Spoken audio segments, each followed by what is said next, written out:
एक महात्मा रास्ता से जा रहे थे और चलते चलते एक कुम्हार रोड पर मिट्टी खान रहा था। तो कुम्हार भाई से कहा, भाई मिट्टी खान रहे हो, क्या करोगे मिट्टी से? कहा कि बाबा चिलम बनाऊंगा। कहा क्यों? कहा कि होली आ रही है, चिलम बिकेगा, कोई गांजा भांग पिएगा ना, चिलम बिकेगा, कुछ खासा कमाई होगी। साधु संत लोग बड़े विवेकी होते हैं, उपकार का काम करते हैं। तो उन्होंने कहा कि सुनो, मैं जो कहूँगा वो मानोगे ना? कहा कि बिल्कुल मानूंगा बाबा, सिरोधार्य। कहा सुनो, होली तो 1-2 दिन की है, अब पूंजी लगाओगे, कहीं चिलम नहीं बिका तो पूंजी फंसकर साल भर यूं रह जाएगा। इसलिए चिलम के जगह में तुम सुराही बनाओ। क्या बनाओ? सुराही बनाओ। और गर्मी कई महीने की है, खासी कमाई होगी। हाँ, इसलिए तुम चिलम नहीं बनाकर सुराही बनाओ। कहा ठीक है बाबा, भूलूंगा नहीं। बाबा का काम था उपदेश देना, विचार देना। चले गए और वह कुम्हार सोचा विचारा का बात तो सही कह रहे हैं। जो चिलम बनाने का मन था, अब वो सुराही बनाने लगे। तो मिट्टी कह रही है कि संतों का सत्संग बड़ा महान होता है।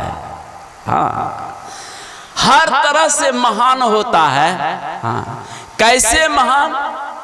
कि अभी अभी कुम्हार के विचार से मैं चिलम बनने जा रही थी, तो जीवन भर में जलती और दूसरे को भी जलाती। जो मुझे छूता उसके हाथ को भी जलाती, और जो ओठ पर लगा के दम खींचता तो ओठ और फेफड़ा कलेजा को भी मैं जलाती।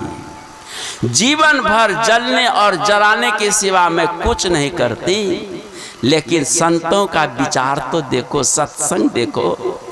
सत्संग थोड़ी देर कुम्हार ने सुना और सुनकर इसका विचार बदल गया। अब चिलम के जगह मैं सुराही बनने जा रही हूँ। ये मिट्टी कह रही है, मैं सुराही बनने जा रही हूँ। अब जीवन भर मैं शीतल रहूंगी। मेरा पानी जो पिएगा उनको भी मैं शीतल कर दूंगी। बोलो, क्या बनना चाहते हो? चिलम बनना चाहते हो कि सुराही बनना चाहते हो? और बच्चे बच्चियां, बेटा बेटी, पोती नतनी, भतीजी भतीजा को क्या बनाना चाहते हो? बोलो हाथ उठा करके। चिलम। इंजीनियर, डॉक्टर, साइंटिस्ट जो भी बनेगा ये चिलमे बनेगा। याद रखना, क्या बनेगा? ये चिलमे बनेगा। पैसा कमाएगा बहुत, लेकिन चिलम का काम करेगा। ये दूसरे को भी दुख देकर पैसा लेगा और वो पैसा का महल बनाएगा, चाहे व्यापार बिजनेस बनाएगा, वो भी जलेगा। सुराही का काम करो, ईमानदारी का काम, सदाचारी का काम करो, अपने भी आनंद और हमारे साथ में आने वाले लोग भी आनंदित हो जाए, सुखानुभव करे। यह काम सत्संग करता है। सिवा सत्संग के अतिरिक्त और किसी से यह काम संभव नहीं है। इसीलिए अपने आप को इस लोक और परलोक को बनाना चाहते हैं तो आप सत्संग में आइए, अपने बच्चे को भी लेके आइए, है ना। 2 दिन उसको भी मोहलत करिए। 2 दिन की पढ़ाई से उनका नुकसान कुछ नहीं होगा, लेकिन सत्संग से बहुत उत्थान उसका होगा, बहुत उत्थान होगा। अभी पाठ हो रहा था, सुनी समझे, इस पर बहुत महात्मा लोग बोले, लेकिन मेरे भी पास आया तो मैं भी कुछ बोल रहा हूँ। सुनना 2 तरह का होता है। केवल बाहर का सुनना ही सुनना नहीं है। बाहर के सुनने से बौद्धिकता बढ़ती है, जानकारियाँ बढ़ती है, उससे आत्मज्ञान परोक्ष रूप में होता है, अपरोक्ष में नहीं होता है। अपरोक्ष करने के लिए अंतर का सुनना होगा। अंतर का सुनना कैसे होगा?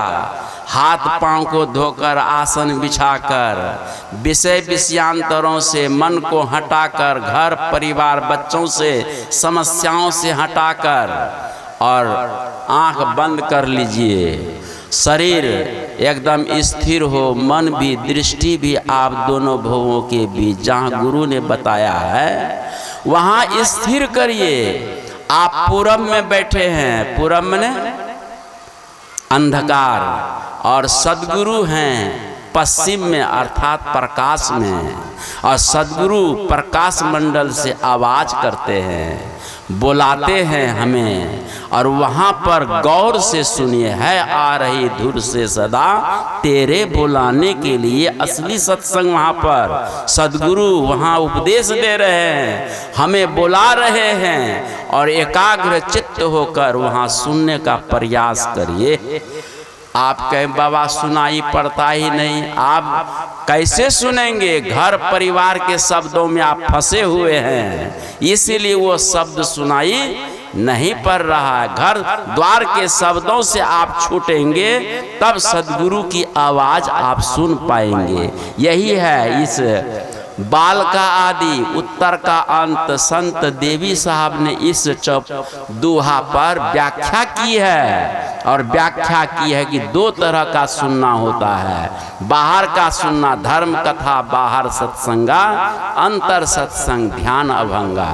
तो ध्यान अभंगा जो है, ध्यान अभंग गति से आप करते हैं, अटूट सूरत एकदम लगी रहे, तो वहाँ सद्गुरु की आवाज आप सुनकर सद्गुरु के आप प्यारे लाल बन सकते हैं। यही, और जब सद्गुरु की आवाज को सुनेंगे तब कहते हैं लही चारि फल, तब 4 फल की प्राप्ति होती है। ऐसे प्राप्ति नहीं होती। बहुत लोग सत्संग सुन रहे हैं रात दिन, ठीक है, 4 फल क्या मिल रहा है?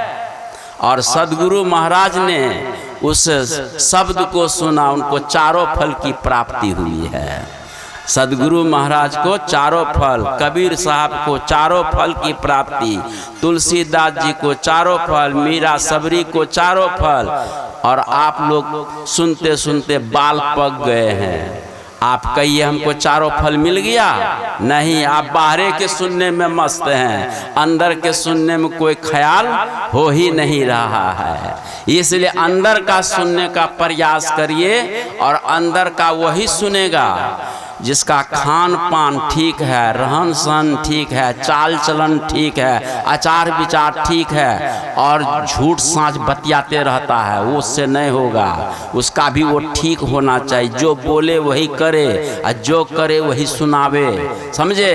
रहनी गहनी करनी कथनी जिसकी एक होगी, वो जब समाधि और तारी लाएगा तब सद्गुरु की आवाज को सुन करके लही चारि फल, उनको 4 फल की प्राप्ति होती है। ठीक है ना? ये इसलिए प्रयत्न करिए अंदर के सुनने की आवाज को, और उसके लिए आपको घंटों अभ्यास करना होगा। बाजा बजाने से और भजन गाने से ये कुछ नहीं, ये तो मनोरंजन इंद्रियों का विषय है। रात दिन बोलते हैं कि विषय विषय, और ये क्या हो रहा है? गाना। यदि किसी के गाना सुनकर के मन आसक्त हो रहा है तो आप कर्ण इंद्री का शिकारी हो रहे हैं, कान का शिकारी हो रहे हैं। आप किसी के रूप को देखकर आसक्त हो रहे हैं तो आप आंख के शिकारी हो रहे हैं। आप किसी माई बहन के सुंदर भोजन साग सब्जी खा करके बहुत स्वादिष्ट जीभा को चाट रहे हैं, इसका मतलब वो आप जीभा के आसक्त हो रहे हैं। हम तो किसी न किसी इंद्रियों में फंसे हुए हैं, तो सद्गुरु की आवाज को हम सुन सकते हैं। क्या 4 फल हमें मिल जाएगा? कहने और सुनने से नहीं होता है, जो वास्तविक बात है वो बात मैं बता रहा हूँ। उसके लिए लालसा रखिए और अभ्यास करिए। हमको भी नहीं मिला है, हम भी प्रयास में हैं, आप ही के तरह, हम आपके भी तरह न, आपसे भी गए गुजरा हैं हम, समझे कि नहीं? हाँ, गए गुजरे में से हैं, लेकिन प्रयास हिम्मत जुटाए हैं, रात दिन मेहनत कसरत में लगे हैं। लेकिन पता नहीं गुरु की कृपा से ही संभव है, अपना मेहनत से कुछ नहीं होगा। ये भी बात है, जहाँ अभिमान होगा वहाँ कुछ नहीं होता है, गुरु की कृपा से सब कुछ संभव है। बस गुरु का कृपा पात्र बनिए, हाँ कृपा पात्र बनने का प्रयास करिए। गुरु की कृपा नहीं हो, मेहनत करेंगे तैयो हो जाएगा, हाँ तैयो हो जाएगा। बस कृपा चाहिए, और कृपा के लिए अपने आप को जो साधन में लगते हैं उपयोग, उतना तो अपनाना पड़ेगा।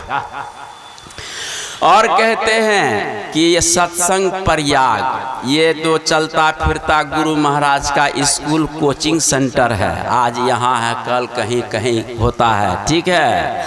और इस स्कूल में गुरु महाराज के शब्द में मैं कहूँगा कि गुरु महाराज कहते थे कि मेरे सत्संग में कचिया छाप, पेंठी छाप, कोदाल छाप, खुरपा छाप, फोल्डर पेन छाप लोग आते हैं, और सत्संग सुन सुन करके बड़े ज्ञानी हो जाते हैं। MSc को बड़े बड़े प्रोफेसर भी उत्तर नहीं दे पाते हैं, इतने सत्संगी हमारे ज्ञानी हो जाते हैं। तो ये चलता फिरता बाहरी सत्संग है, और अंतर सत्संग जो है ना, वो ध्यान अभंगा है।